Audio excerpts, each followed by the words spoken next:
अस्सलाम वालेकुम dear students of class 10। कैसे हो? ठीक हो? सभी ठीक है ना?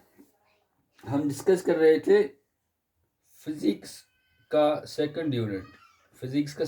हम डिस्कस कर रहे हैं जिसका नाम है human I and colourful world. जिसका पहला पार्ट है ह्यूमन आई, वो हमने डिस्कस किया। इसमें हमने ह्यूमन आई के बारे में पढ़ा, उसकी वर्किंग के बारे में पढ़ा, उसकी कंस्ट्रक्शन के बारे में पढ़ा और defects of human I and defects of vision हमने डिस्कस किया था। इसका सेकंड जो पार्ट है कलरफुल वर्ल्ड, ये हमने आप डिस्कस करना है। कलरफुल वर्ल्ड हम आज शुरू करते हैं। इसमें जो पहला पार्ट है हमने पढ़ना है रिफ्रैक्शन ऑफ लाइट थ्रू गिलास प्रिज्म। इससे पहले कि हम डिस्कस करें रिफ्रैक्शन ऑफ लाइट थ्रू गिलास प्रिज्म, पहले हम देखेंगे कि गिलास प्रिज्म होता क्या है। देखो, जो पहला वाला यूनिट था, जो पहला यूनिट, हमने उसमें एक टॉपिक डिस्कस किया था। हमने पढ़ा था रिफ्रैक्शन ऑफ लाइट थ्रू गिलास स्लैब।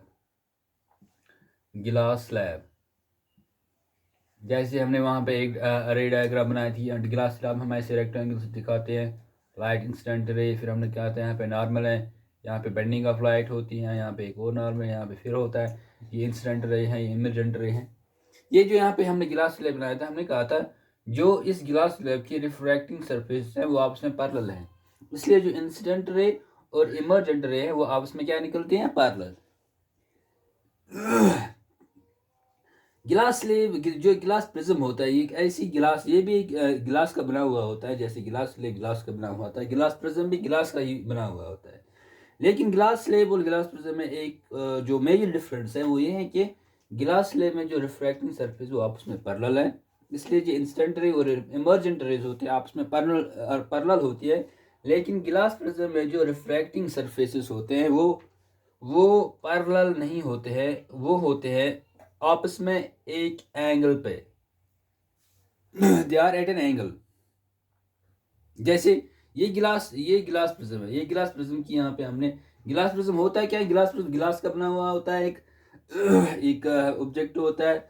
इसकी शेप कैसी होती है, इसके थ्री रेक्टेंगुलर सरफेस होती है। फॉर एग्जाम्पल एक सरफेस रेक्टेंगुलर सरफेस, दूसरी रेक्टेंगुलर सरफेस, और इसी तरह से एक और रेक्टेंगुलर सरफेस इसके नीचे होता है जो जिसपे बेस होती है, और दो ट्रायंगुलर एंडस होते हैं इसके।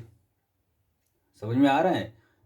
गिलास स्लेब जैसे होती है, एक साबुन होती है, इसी तरह गिलास स्लेब होता है। लेकिन गिलास प्रिज्म क्या होता है, इसके थ्री रेक्टेंगुलर सरफेसेस होते हैं जो आपस में इंक्लाइन होते हैं एट एन एंगल, और इसके टू ट्रायंगुलर एंडस होते हैं।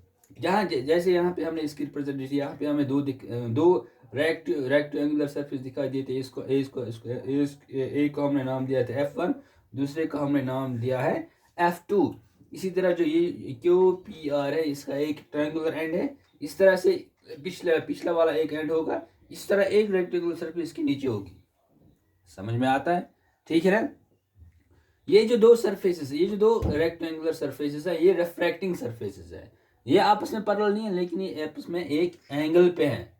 एंगल क्या है? एंगल इनके दरमियान F1 सरफेस और F2 सरफेस के दरमियान जो एंगल है वो है QPR। एंगल QPR ये ऐसे होती है। फॉर एग्जांपल सरफेस, ये एक सरफेस F2 सरफेस है और F1 सरफेस है, ये आपस में inclined at an angle. Angle कौन बनती है? ये पहली वाली एंगल, ये एंगल जो बनते हैं, ये कौन से एंगल? Angle QPR। इस एंगल को हम बोलते हैं एंगल ऑफ प्रिज्म।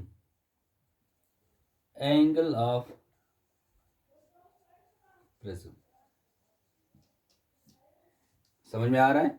ठीक है ना? दैट मीन्स ग्लास प्रिज्म क्या होता है? गिलास प्रिज्म गिलास का बना हुआ होता है, इसकी थ्री रेक्टेंगुलर फेसेस होते हैं और टू ट्रायंगुलर एंडस होते हैं।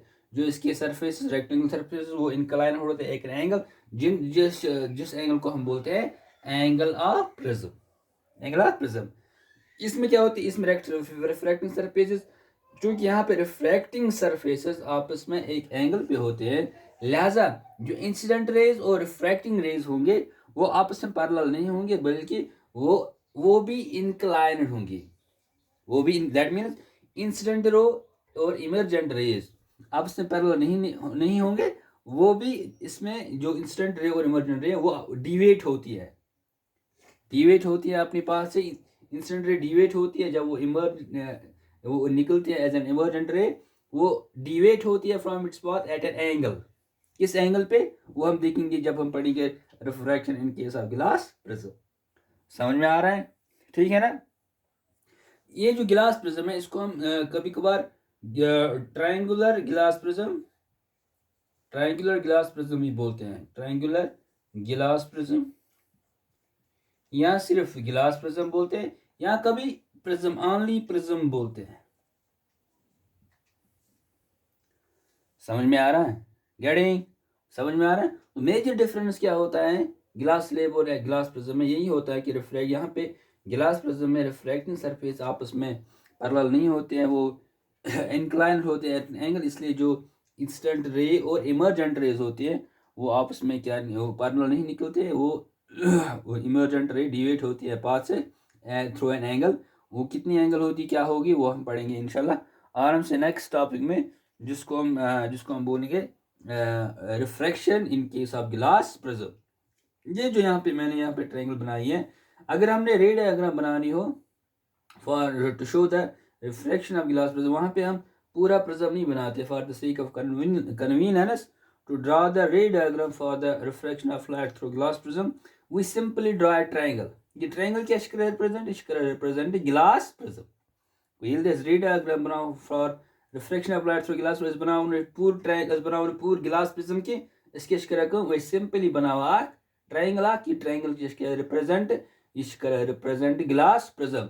यूस पी क्यू या surface refracting surface, use P R is back refracting surface go, use and हवा एक्चुअली सिंपली हवा we simply draw the one end of the glass prism to show the complete representation of glass prism on the ray diagram showing the reflection of light through glass prism.